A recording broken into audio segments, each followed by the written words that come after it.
Hello, everyone, and welcome to our new series, Story of the Stars. I'm Tanys Coughlan from the Twillo Lifestyle Community, Twillo Lifestyle Academy.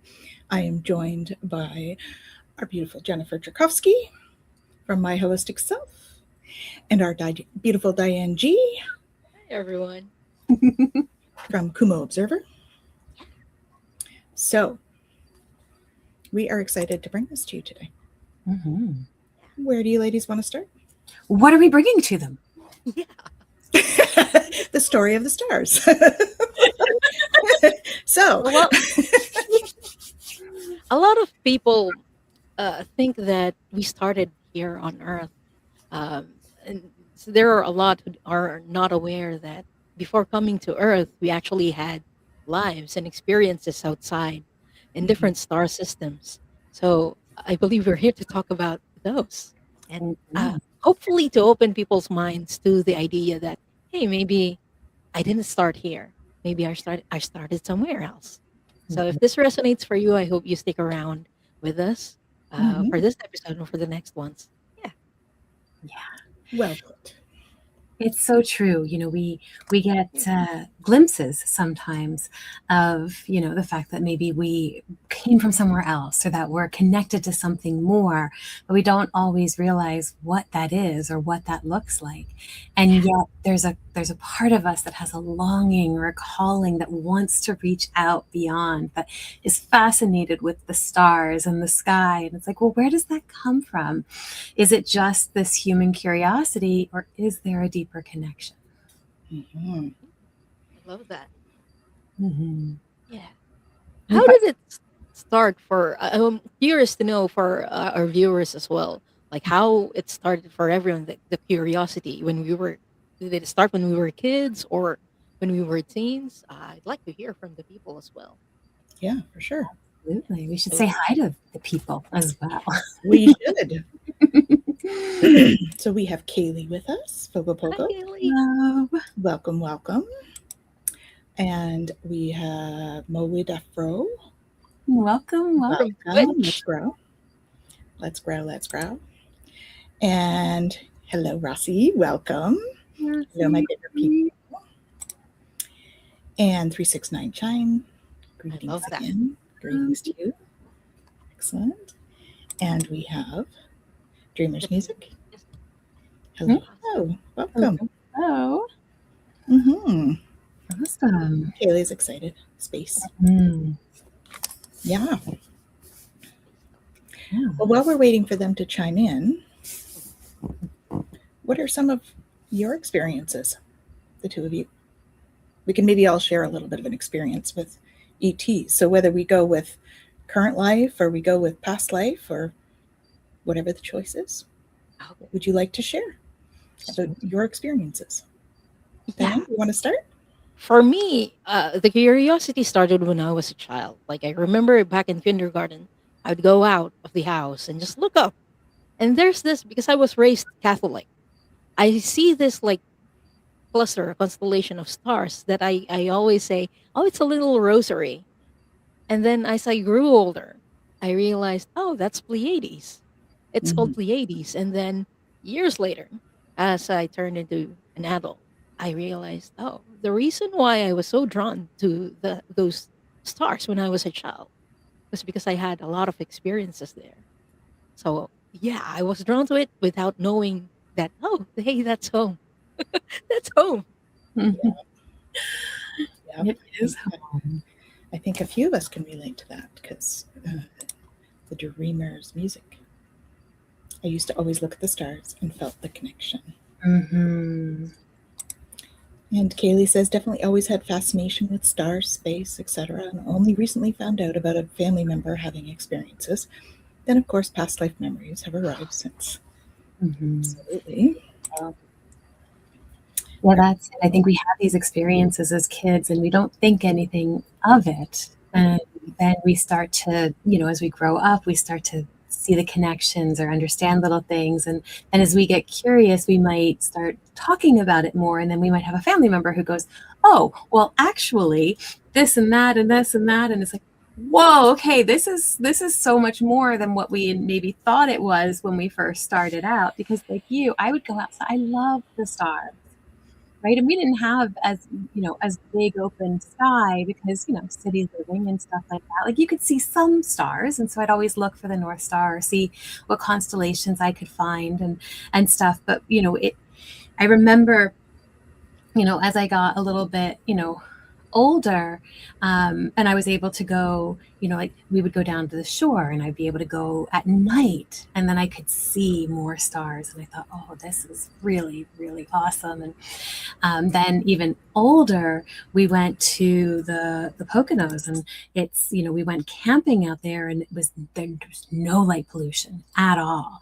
And you could see the entire Milky Way and and it was just incredible. And I remember laying there, with my friends, and we're all just looking up at the stars and like going, there is so much more that I'm connected to. And I don't understand it. I don't know why, but like right here in this moment, like I almost feel home again. Yeah. Yeah, definitely. And Kaylee says, watched E.T. when I was young too, but never explored that area. Earth tends to make them scary. It's true.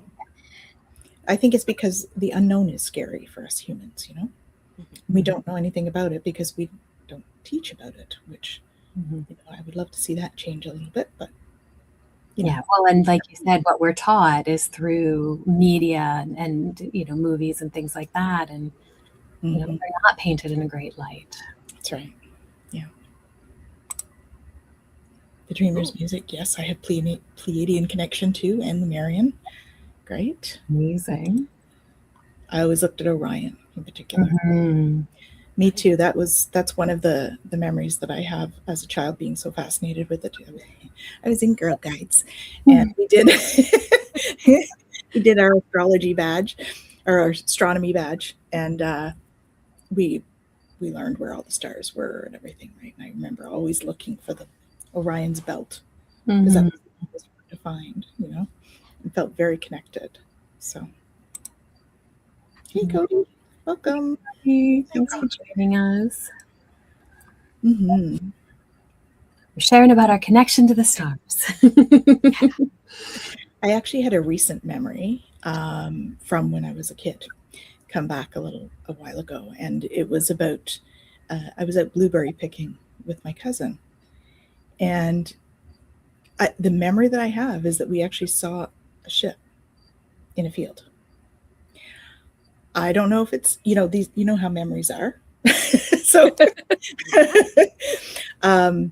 it's one of those ones that's like vague, and it only came back recently. And so I'm not sure if it was like taken away from me at the time, or whether I was uncomfortable with it, or I'm not sure exactly what happened with all of that. But it was when I was young. I was like 6 or 7, something like that, so I don't know.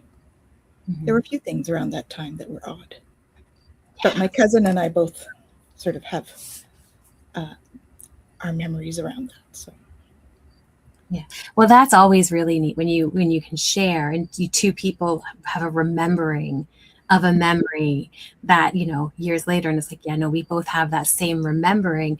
It helps, right? Because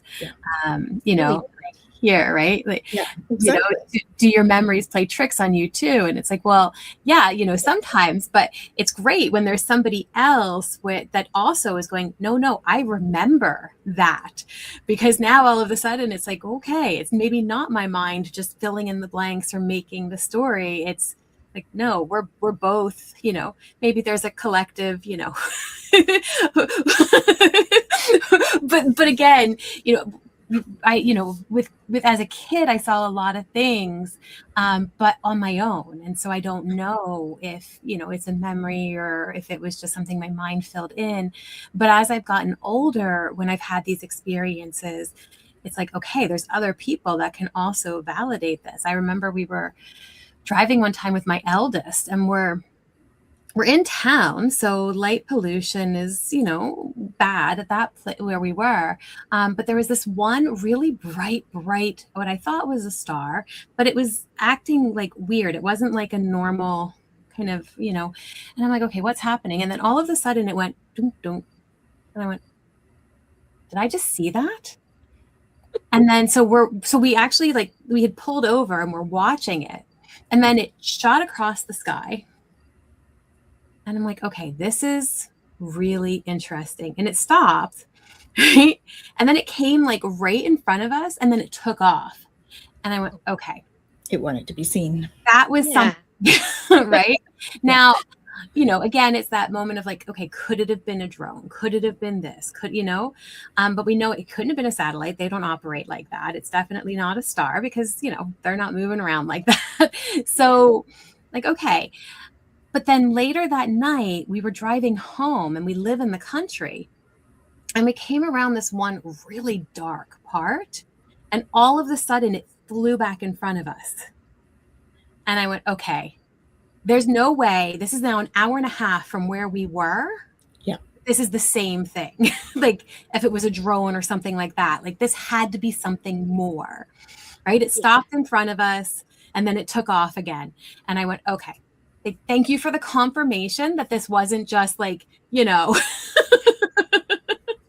love it when they do that, because usually when we see things, the first thought that comes to our mind is my eyes are playing tricks on me. Mm-hmm. Yeah. True. So when it happens, it's like, oh, they're validating that what happened a while ago was actually real. I'm not imagining things. And I Yeah. love that. I love it too. Yeah.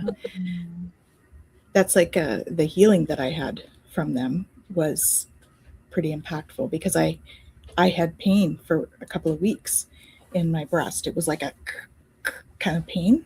It would go on pretty regularly over the course of the day. So I went to my doctor, had, got the appointment to have a mammogram done. And before I had the chance to go for the mammogram, I woke up one night feeling like I had a vacuum here on my chest. And as I woke up, there was an ET standing beside me, and he looked shocked to see me. I looked shocked to see him. And next thing I knew, I was out again. And you wake up and you're like, did that really happen? Like, what was that? That must have been a dream, right? I never had a pain after that. And there was nothing on the ultrasound or on the mammogram, but I never had any pain. So for me, it was like, all right. Yeah. All right. This stuff's real.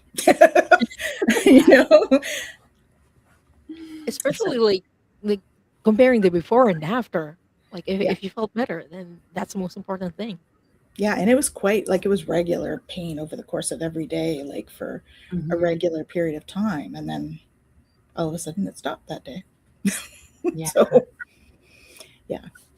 So we have a couple of comments here too. I saw a gold sphere craft 12 years ago outside my mom's bedroom window at 2 a.m. Oh, yeah. That's cool. Mm-hmm. I had a similar experience with one that stopped then took off due north. Meteorologists claimed it was likely a meteor. Yeah, that would be true. But they don't. Meteors not change directions. They don't go, I'm going to go, nah, let's go this way. Yeah, meteors don't do that. Yeah. And she's like, did I just see that? Mm-hmm. Yep. Yeah. Well, I mean, and these are like more physical experiences that we've had. Mm-hmm. We've had other experiences as well that have been, I mean, the time that we were at your place, Jen, and we were sitting on the couch. My husband and I were sitting like on corners of a corner couch kind of thing, right? All of a sudden, we feel something. And Jen has cats. It honestly felt like a cat sliding in beside me. I went like this, and I realized my husband had done the same thing. And then I'm like, this is bigger than a cat. And then of course, as soon as you shift your consciousness a little bit, right? I'm like, okay, I'm out of where I can actually see. So I'm like, Jen, what's going on here? What's happening? Why don't you tell me what you saw? Yeah.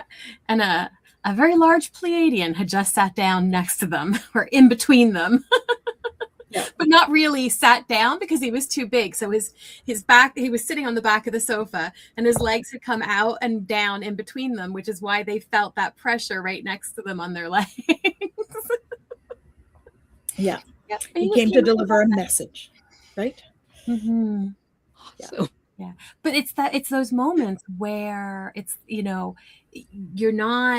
you're both having a similar experience. And like Tana said, like, one person's here, one person's here, they're not even touching. And all of a sudden they're both going, what's hitting my legs? Yeah. Right here. And it's like, oh, oh, it's that. you're both feeling it at the exact same time. Yeah. Okay.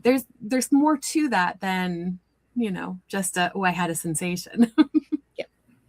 No wonder the media is making this all scary. The way we're describing it, because if you don't understand what's happening, it can appear scary because you don't see them. You just feel them. So I'm like, what is happening? Yeah, I didn't find it particularly scary because I just thought it was the cat at first. But then I was like, wait, I could feel more.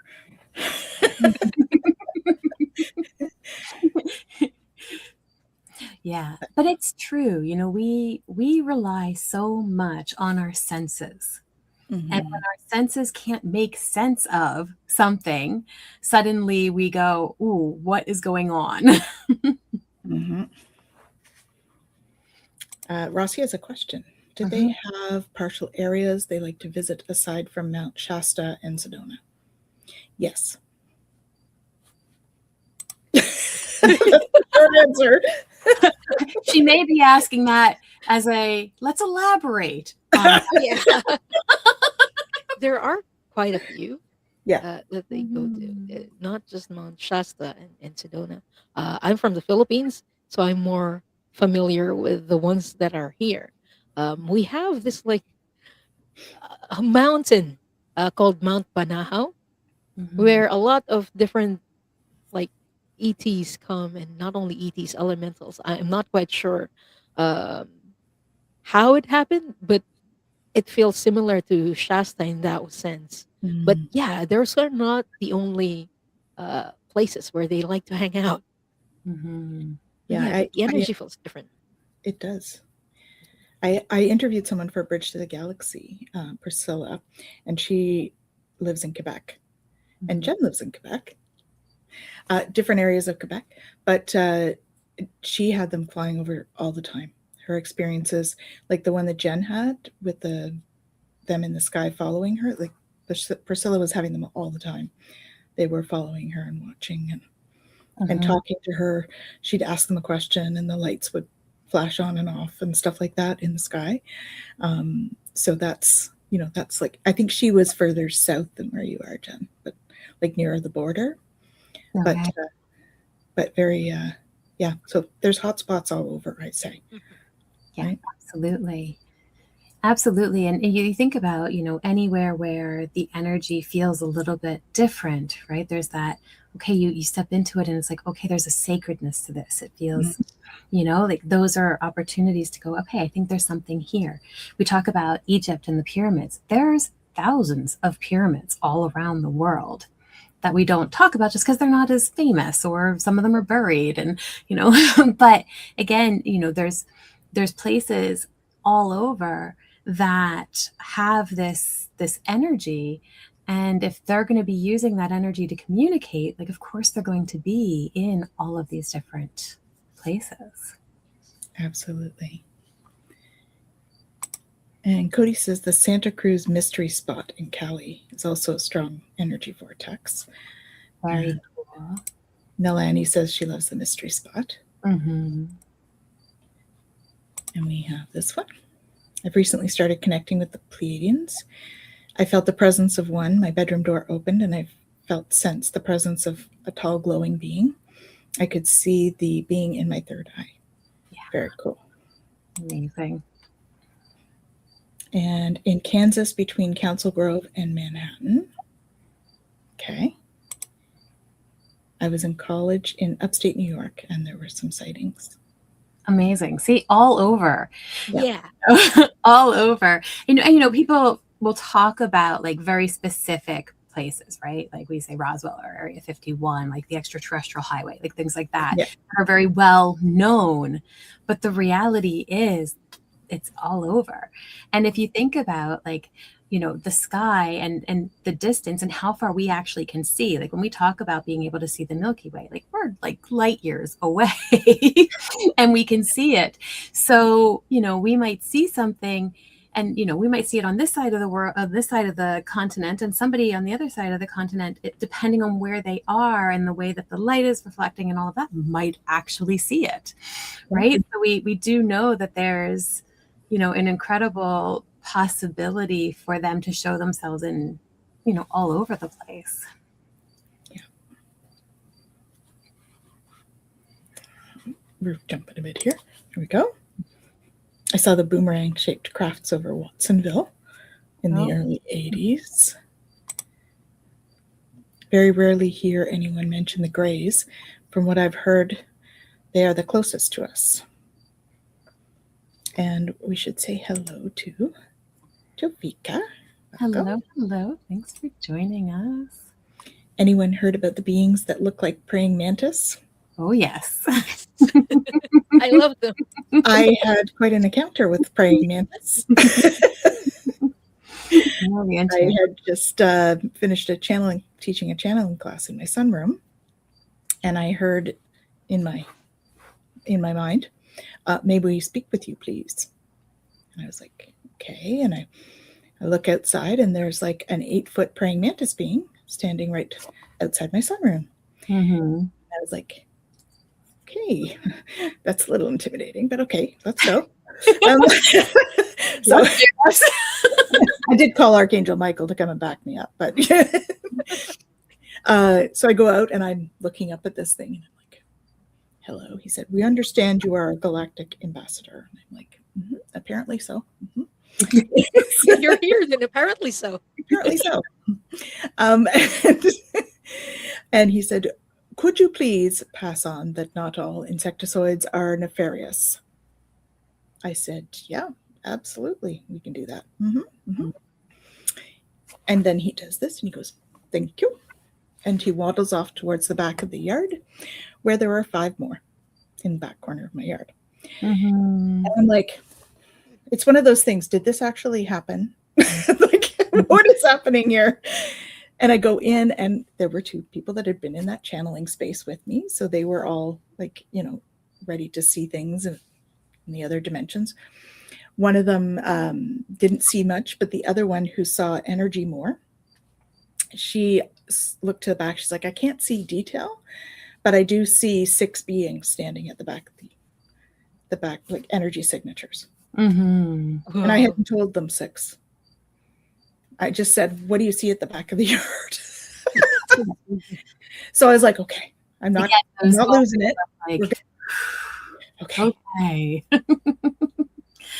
Yeah, and she asked like what they're called. So they're from the Antares. So they could be like, the Antares mantis beings or Antarians.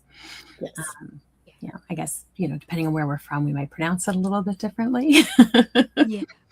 Mm-hmm. I call them mantids. Mm-hmm. Oh, So Hypnocity, or Milani, believes that she's a hybrid. Ooh, nice. Very cool. a lot of their roles, usually, at least from what I've seen so far, they're more of teachers. Yeah. And like guiding us. So Mhm. yeah, it's always fun seeing and meeting ones. Mm-hmm. Yeah, the one I was talking to, I think, was very much in the ambassadorial kind of role, like he was, but that would be the teacher as well, I would think, right? Trying to teach us that they're not nefarious. Yeah, well, in the time of, so in the Lyran Legacy, what came through when that was being transmitted was that they were the multidimensional beings who took care of the stargates. They actually were the ones who were able to connect the Milky Way to the Andromeda system. And so they were able to act as the bridge between the dimensions, which played a really key role in helping, you know, with the relocation and all of that during the Orion Wars. Mm-hmm. And this one here, also felt a small being come in at the bottom of my bed against the wall. Smaller alien with a bigger head. I feel the being are coming in and checking on my energy. They're interested. Yes, likely. Very possible. Yeah. And that could be gray by the sound of it. Could be a lot of them, though. They all have similar. Mm-hmm. And Javika says, I've seen them in visions. I really don't know what they're after. Sometimes they're just being friendly. Yeah. They're not after anything necessarily. Yeah. Sometimes they want to just observe us. Sometimes they want to help us. Sometimes they're just, curious. And so it really... Apparently that happened just before the live. Oh. That's Oh, interesting, isn't it? yes. They wanted to come in and watch too. They wanted to be with you. More information to share. Very cool. You're in the right place then. Yes. Mm-hmm. And Leah has joined us. Welcome, Leah. Welcome. Mm-hmm. Kaylee says, I'm curious about that myself, being a hybrid. Mm-hmm. Yeah. I'm pretty sure I'm a hybrid, Pleiadian hybrid. So I know that I have a Pleiadian hybrid daughter, but I think I am as well. Yeah. Lyran. When I was little, I was so sad I didn't understand all the pain and mean humans are here. Yeah. Yeah. I don't either. I still don't. Even as an adult. She's wondering if we have any thoughts about where she might be from. Oh, there's a good question. We'll if we have thoughts that come up, Leah, we'll let you know about that, okay? For Leah, I immediately got Lyran. Okay. I think I also did a reading about her origin. So I believe Lyran. Lyran. Okay, there we go. And Nalani says, does every species have a hybrid? Every? I don't know. I don't know whether it's every. Yes. Yeah. A lot. Yes. Yeah. I don't think that we're even aware of every species out there. And I remember even, again, when the book was being transmitted about secret races and getting insight into them. And I wrote it all down and then was like, And then I got very clearly like, this isn't for the book. We're just letting you know that there's other races that are out there that aren't even being talked about because they, are subterranean races, or they're races that have tried to stay like free of, the issues that are there in the galaxy and all of that. And so it was really fascinating. But one of the things that it really did for me was help me to know that we know so little. Yeah. Right. And even what we're allowed to have access to and what information we get is still so little. Here's the book. Thanks about Rossi sharing it. Thank you. Thank you for sharing it. Leah says, so glad you three are together. Thank you. We are too. Yeah, exactly. And we have Tina Babina. Welcome. And people are saying hello. Rossi says Lyran origin. She's Lyran as well. The drama-free zone races. I love that drama-free zone races. Yeah. Yeah. Yeah. They're like, now we're out. It's funny. One of the ones that came through for my husband and I one time, and one of our students, it started in class, was called, they came through and told me they were the Yuri. And they're squid-like beings. And we were teaching a class, and one of the students mentioned this being that had come to see them. And as she talked about it, there was one standing right here in front of me. And I was like, oh, hello. All right. And then my husband and I did Reiki on each other as a share that night. And he ended up seeing 4 of them come in, and they were working on me that night. And we had this whole thing where we were like, I don't know who they were. They looked like squid-like things. And we were like, okay, sure. And then we had to go. It's funny because I was told to go. When I looked up the Yuri, I got a picture of this deck. Yuri. And so I went and got this deck because I thought, okay, I'm obviously being guided to do that. And I picked a card and got something about, I don't know which card it is. I don't want to look through it all, but it was about intuition, like trusting your intuition. Yeah. And so I was like, okay, all right. So this is real. They're another race. Okay, cool. And then Jeff picked a card. He got the same card. He shuffled. That's amazing. So That's like, it's pretty if cool. you don't get this confirmation, someone will give it to you. Yes. Mhm. Exactly. They're going to make sure you get the message. Yeah. Exactly. And I love what Hypnicity said here. And so you're all brothers and sisters. Absolutely. Absolutely. Indeed.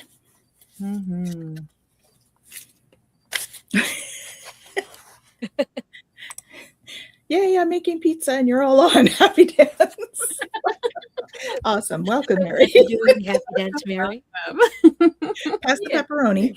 I'm all for the happy dances.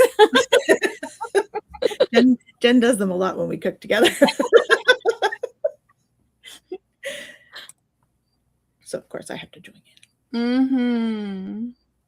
In which one of these species would you place the ancient goddess Ishtarana?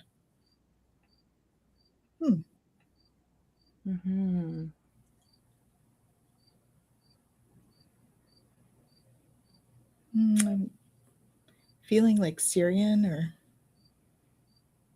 Yeah.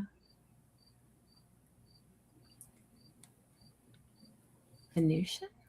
I'm getting Venusian as well. Yeah. But there is a connection with Sirius because a lot of the Syrian beings actually went to Venus. Yeah. And they're called, what are they called again? They're called a specific, it's not coming. It's at the tip of my tongue. But yeah, they went to Egypt and helped us, helped Egypt through their teachings. And yeah, they're, what are they called? I'm looking for the card with their name on. Yeah. Well, I mean, anything Egyptian is very connected to Sirius, right? Septet, which is the, main connection in the stars. And so the energy was being channeled through that. So it would make sense that that would be the connection that you got. And Venusian, like, it makes sense too, if they were, like, if they came, closer, that's where they. I got Hathors. Okay. Yeah. That's what they're called. A group of beings. I think Egypt thinks Hathor is one person, but what I've been getting is that it's a group of people which originated from Sirius, and then they transferred to Venus, and then visited Earth during and Egypt in particular. Yeah, that's very well. And we know that the energies of the Egyptian gods and goddesses, like, often it was an energy that would transmute and become the different energies, right? So like Hathor, actually in Sekhmet and that connection, and then Bastet, like, they're all connected in the way that they evolved. And so they just personify the different energies, but they're, they call them Neteru, like they're the embodiment of those energies. And so but I say energies on purpose because there's more, like, it's the embodiment of it, but it's that archetypal energy that's still present that they're connected to. Yeah.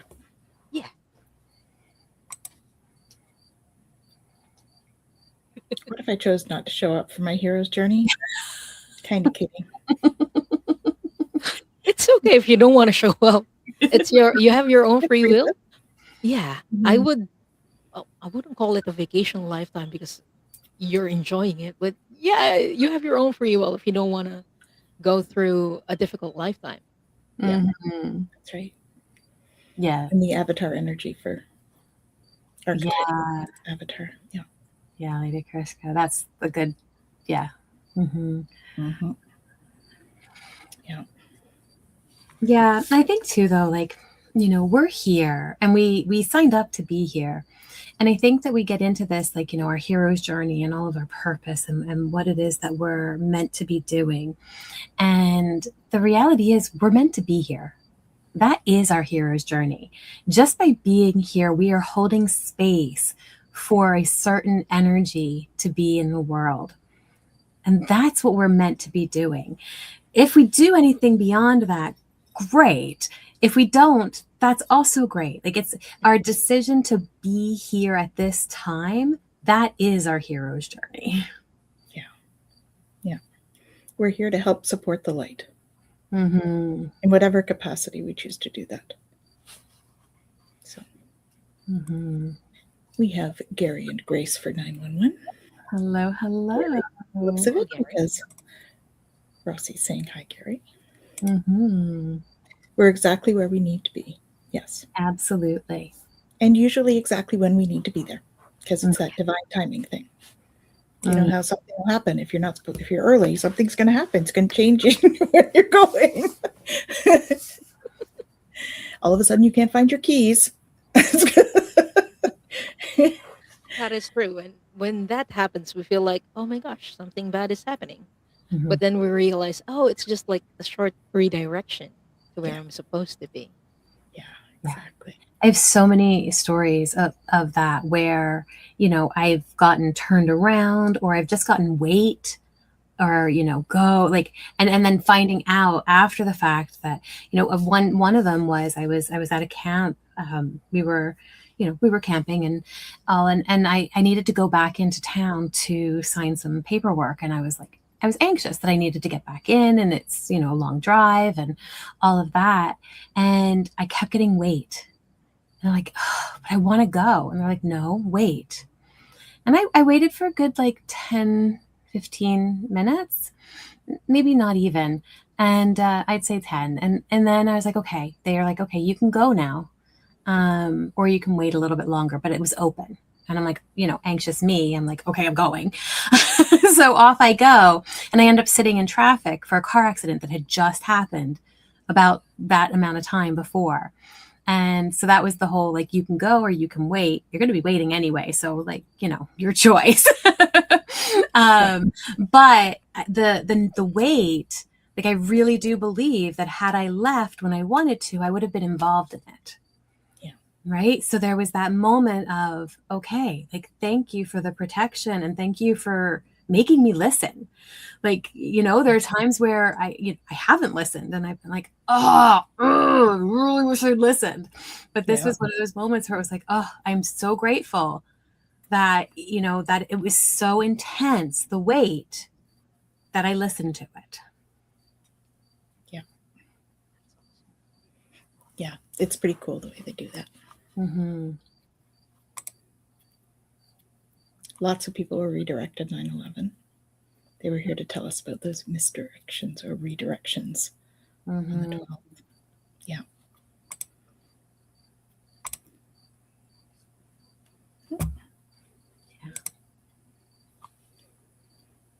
Others here finding themselves in a different headspace or state of mind lately. Yeah. Mm-hmm. Jesus might as well relax into the wait. Absolutely. Yeah. Absolutely. I've learned that lesson many times over. They just keep on giving it to you when you don't get it the first time. Mm-hmm. Mm-hmm. Can our guides help communicate with dementia patients? Guides for their care? Yes, I have done this. I was called in to do some healing work on a woman who had dementia. She was crying out in agony all the time, and nobody knew why. Mm-hmm. And I start doing energy healing on her, and I'm hearing, it's okay. She just needs to relax, to let things move. Mm-hmm. Big, bowel movement. And all of a sudden she was feeling much better. Mm-hmm. And she stopped having that kind of, and that's what I was hearing when I was doing the work, was that. So they were communicating with me for that. Mm-hmm. you do that work, it's making you sad. So I was a personal support worker before I went into all sorts of other stuff. So yeah, I get it. It's heavy work. Yeah. Mhm. And she won't poop either. Yeah, it's common. It's common. Lots of water, you know, all the stuff the docs say. But sometimes it's energy healing and they have to kind of release, allow themselves to relax enough to do it. But, you know, there's all sorts of reasons for it. So I'm not a doctor. And I don't play one on TV. Right. So there's moments where you have to do that for entertainment purposes only. Yes, for entertainment Exactly. purposes only. Yeah. Yeah. Please There- always consult with your medical professional. Mhm. Yes, always check with your medical professional. Absolutely. Yeah. Yeah, and the going back up because we missed a bunch, the dreamer music. Yeah, we are here to evolve ourselves and to be example to others. Absolutely. And this is it. Like, you know, that idea of like we're meant to just be here. We're meant to be. And then yes, different things come in and they get in the way or they move us in different directions.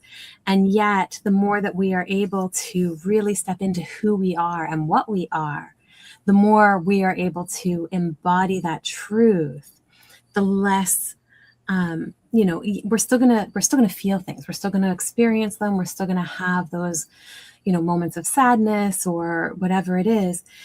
But we do have the ability to shift that energy, and that is truly, you know, why we agree to be here in the first place. Mm-hmm. And she says we get wrapped up in these purposes outside of ourselves rather than embracing the journey we're experiencing right here. Yeah, absolutely. And it's so easy to move, you know, into the collective idea of like, oh, I'm supposed to be this, or I'm supposed to be that, or, you know, and yet, you know, our ability to be is the most powerful thing that we have.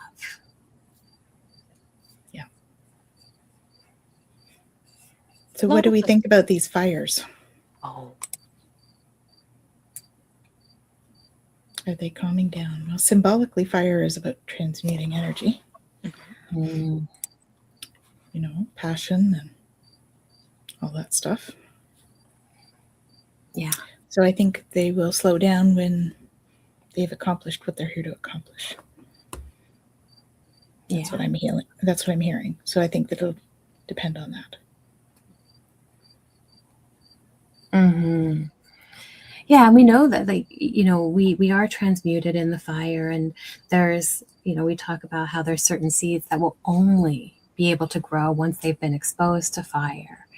And so, you know, yes, the fires are there, and it is pretty devastating. I know, you know, people who are talking about, you know, being evacuated and all of that, and it's been pretty devastating. But each time, you know, we go through something like that, what is it that we're tapping into, right? We can tap into that fear of it, or we can tap into what's meant to come from it. And so, you know, when we say like there's nothing I can do, there isn't anything I can do. I'm not there to help put out the fires, but there is a lot that I can do in terms of the energy that I am contributing to the collective while this is happening. Mm-hmm.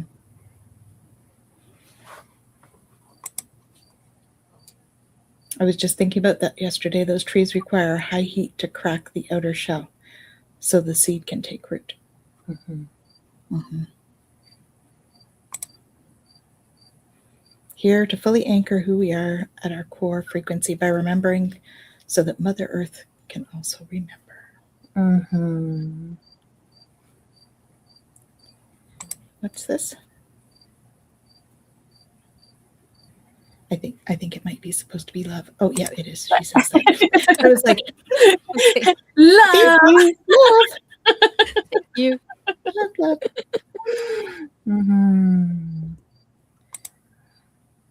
I saw dragons and fire all over the last 2 days in a vision with the lava, and 2 years ago I dreamt of earthquakes and splits in the group of a lot of rubble falling. Mm-hmm. Prophetic dreams. That's another whole thing, isn't it? Absolutely. Mhm. Absolutely. Yeah, it's such an interesting thing because we look at everything and we kind of go, okay, this is good and this is bad, this is right, this is wrong. And that's, the mind likes to really compartmentalize all of that and make the different labels and all. And yet, so much of what the understanding that has come in from the galactics is that it's so much beyond that. And sometimes things that have, appeared to be really difficult are there to open us to something else and to move us in a different direction or to, change something for us. And so, as much as this is really difficult situations, like we do need to look at it and go, okay, like what is this asking of us? What is this where is it trying to bring us? Well, and when we think about the story of the stars, and we think about that, the things that happened in that lifetime were pretty traumatic for many of us. But so much good came out of it. We would not have the current Galactic Federation if that hadn't happened, because it was formed during that time frame. Mm-hmm. Right? So it's beautiful that if you can find those glimmers, right, in the middle of some of this stuff. Yeah. We learned a lot from those experiences. We grew a lot as souls from those Mhm. experiences. Like whenever I do Akashic Records readings, a lot of things, a lot of experiences often come back to that. And it's not always bad, quote unquote bad, because they experience difficulties and hardships. But there were a lot of learnings as well that they still carry, even though those happened maybe millions, thousands of years ago. We still carry those lessons that we've learned from those lifetimes. So yeah. Mm-hmm. Yeah, and I think so much of what, has come through, like we were talking with the story, and I know Tanys and I talked about this, and all is that the memories and the opening to that lifetime is coming back so much more right now so that we don't repeat some of the things that have happened in the past, and that we have a new way of moving forward that is going to be, different. Not necessarily that there's going to be no problems or no issues, but it's going to just be different. We don't want to repeat the exact same thing again. Yeah. And I think we've been on a bit of a cycle here on Earth. So my opinion is it's time to change it. That's just my opinion. It's not worth anything, but it's my opinion. Mm-hmm. Awesome. Because it's difficult to change when you're not aware of what you're supposed to change.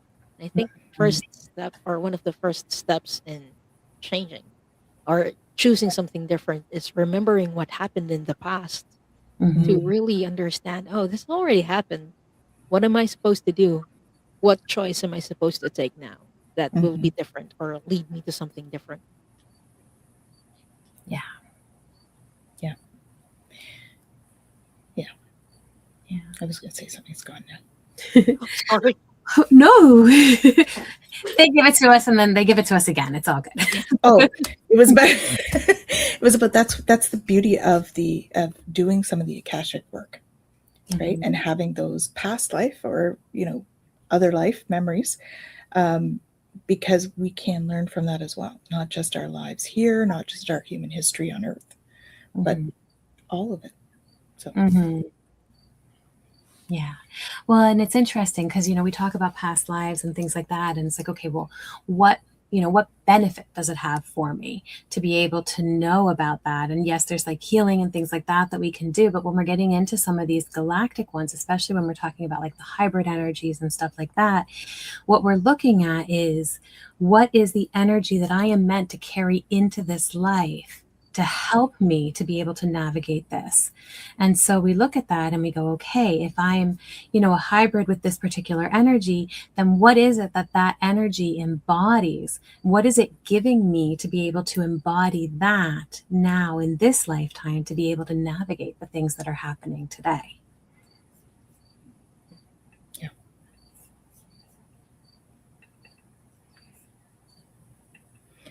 So interesting. Was born the year of the CN Fire dragon? Oh, I think it's Chinese New Year or Chinese New, okay, yes, Chinese. And then as Western zodiac, the energy this past year has been intense. It has. Oh, Chinese, yes, okay. Thank you. Mm-hmm. I love that you say that because I'm thinking about this daily. Like now, like what now? Yeah. Mm-hmm. Yep, definitely. Yeah. And that's it, right? So we look at that and we go, okay, like if I feel really connected to the Andromedan energy, then what does that mean? Well, that means that I have a deep sense of wanderlust for love, exploration. Like there's, maybe advocacy in there for freedom and sovereignty, right? We recognize those energies are there. The Antarians, like again, if you've got that mantid energy that is a part of your experience, then there's going to be, you might be fiercely passionate and determined about things. You might have that, natural leadership, and maybe even a bit of that, like wanting to transform things, right? Holding space for transformation, right? And we can go through all of the different energies and you get to see, it's like, oh, okay, how can I bring that forward into my day-to-day? Like how can I embody and live that energy? Breaking news. Oh wow.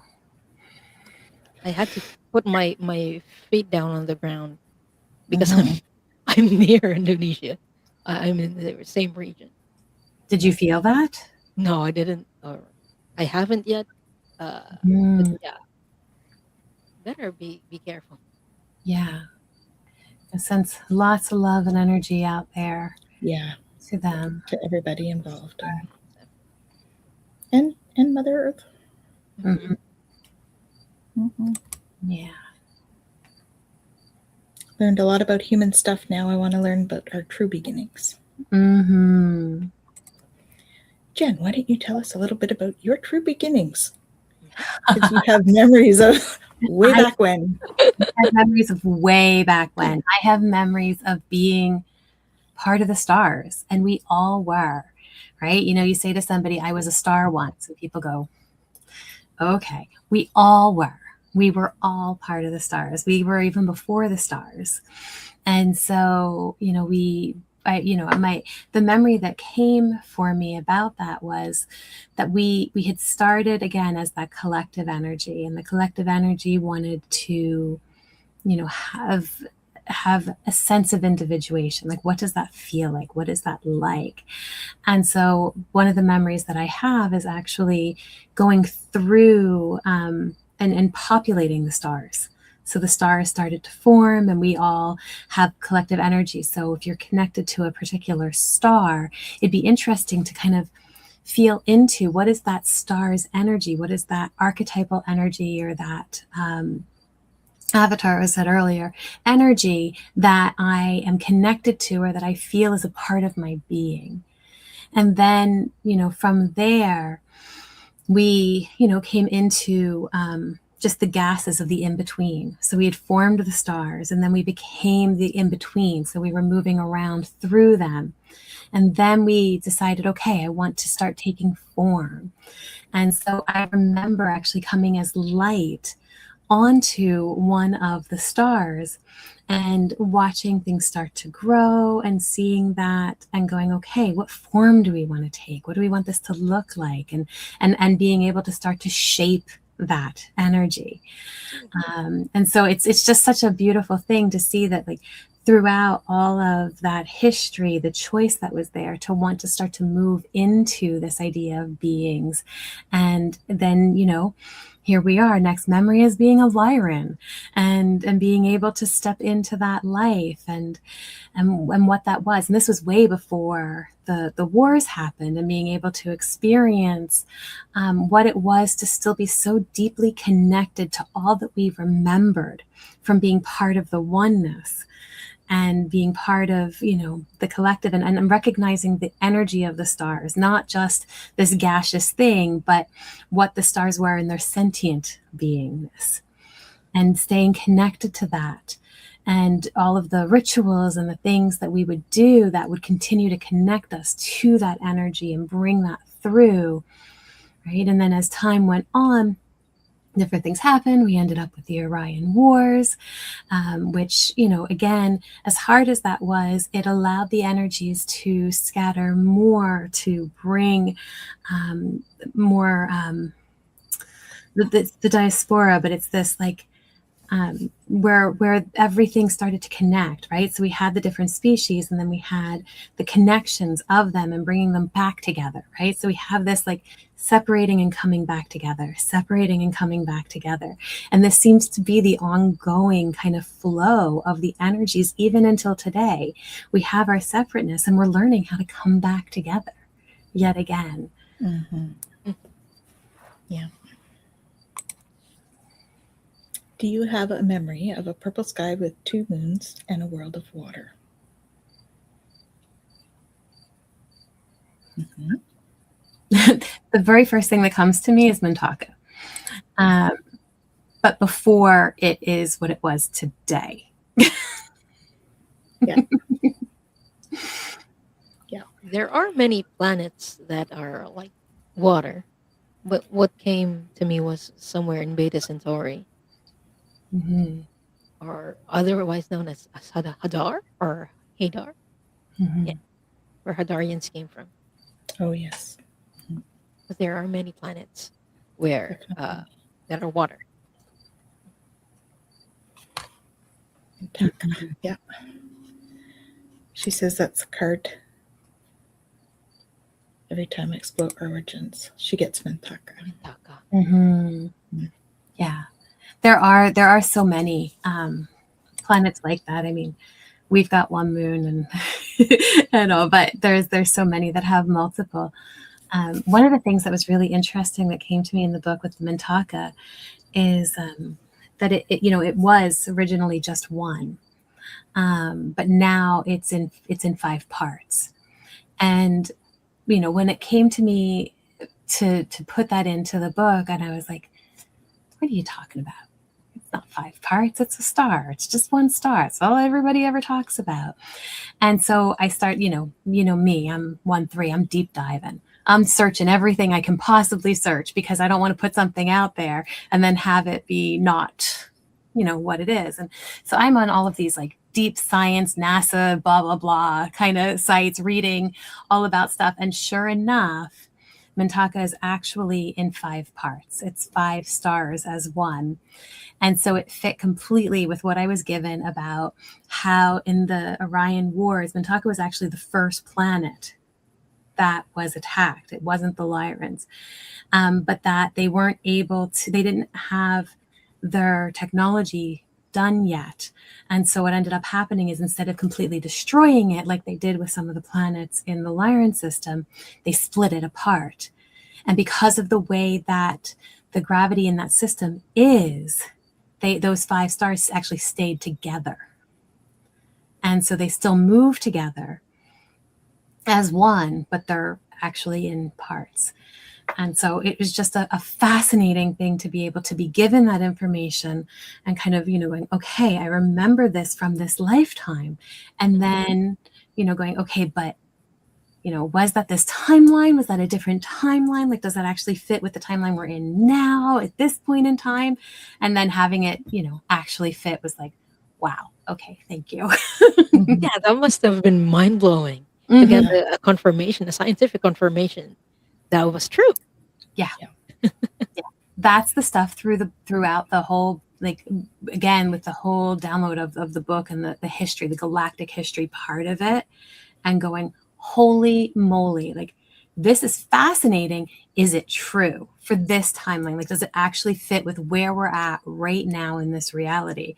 And every time I would do a deep dive, I'm like, oh, it does. Oh, okay. So magical. It does. It's, yeah. Well, and a lot of, we were talking about how when we have multiple people with the same experiences, that it like adds confirmation to what you're getting. And, Jen started bringing this stuff forward. I had memories of past lives or being different beings already. And when Jen and I started talking, we realized there was a lot of crossover. And then as we were talking more, I would get more memories back. And I'd bring them to Jen and be like, do you remember this? And she's like, oh yeah, I do. We did this and this. And I'm like, I know. So we had all these like joint memories, not just from that lifetime, actually, from many, but that particular one, of course, was impactful for us. Mm-hmm. Some can imagine going home. That imagining, it makes me cry at a soul level. Yeah. It was, I mean, I remember Jen and I were talking when she had a memory come back about her planet. It was quite a difficult one. And we both got quite emotional about it because my parents were on the planet as well, and so as we spoke about the memory, it was quite an emotional one. So we certainly understand that cry at a soul level. Especially for her, since she's from Mintaka, which is, it's different from perhaps what you remember, Lady Karashka. So it's difficult. My heart goes out to you. Yeah, it's, one of the things that I really, loved and all, like finding out what had happened with Mintaka was devastating. But also later when the Draconians went back to try to finish it off and they weren't able to because we were able to defend at that point against it. That was the moment of like, wow, okay. Because there were some Mintakans that were trying to rebuild. And so, they were like, no, they wanted to go back after it and destroy them, and they couldn't. And it was just that, like, my whole body is just goosebumps all over, because there was this moment of like, no, this is ours, and we are going to protect it and take care of it and rebuild it. And even though it wasn't what it was, it still was able to be rebuilt and be a beautiful home for so many. So it's when you know you're on the right track. Beautiful. Well, I can't believe it's been the hour already, ladies. That's wild. I feel like we just started. I feel like we just started. Yeah. Oh, the timer says 102, 51, 52. Yeah. So what would you like to do? Do you want to say a final thought? Is there something coming through from the Federation? Or I thought I might end up with doing a bit of light language at the end just to send everybody off. Did you guys want to bring through stuff? What would you like? Sorry, I was shuffling cards all throughout. And I asked for a message for everyone's watching. And look at what I got. It's the Seas of Mintaka. Oh! There we go. Seeing potential and bringing unconsciousness to light. So yeah, I feel like with this show, since this is the first one, it's the bringing unconsciousness to light is what we're doing. Yeah. So yeah. That's awesome. Yeah. Gone but not forgotten. Yeah. It's all that keeps coming is this deep feeling of love and being held, and what it's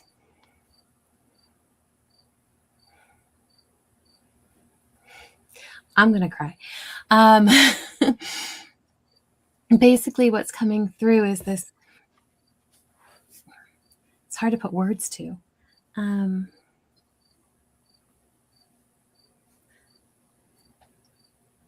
Everyone who has chosen to take on this density, to be here on this earth during this difficult time, who is willing to go through the dense emotions and the difficult experiences, the tearing apart, in order to bring light and to shine that light through every crack that you have experienced in this lifetime, you are honored.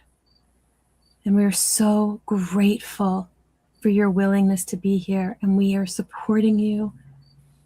And we are honoring the choice that you made by continually checking in and holding space and trying to give you the support that you need. And we hold you in love and gratitude every moment. Know that you are not in this alone. You have each other and you have us.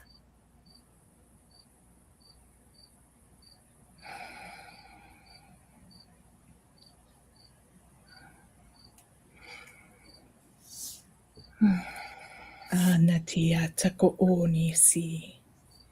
Antako oro no ni askata totoriti. I antaka o ontako ori ayata. O yatsinskata dayati. O totoritia. I antoriti. I atataraya teketatia sana. O ontoriti mananayasi. Itiana. Ontoritina nayati. I antaka ayasi. O ni asamananayata. O tode tira nayati. O ni akatataraya. O ontoko ono shia manayati. Antaka iataka pata o ontoriti. Iantaka uri.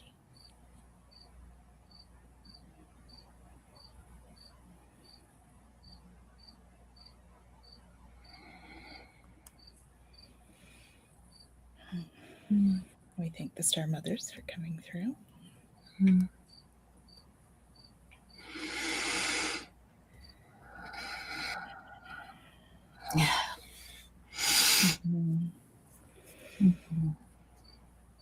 Final thoughts? I got nothing to follow up what they got to share. Yeah.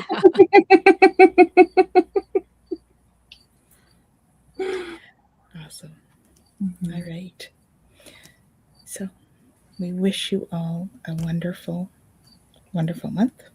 I'm sure you will see all of us on various shows. Please remember to like and subscribe to all the channels below. Oops. They're also in the write-up. And yeah, we will see you all very soon. Have an awesome week, everyone. Take care.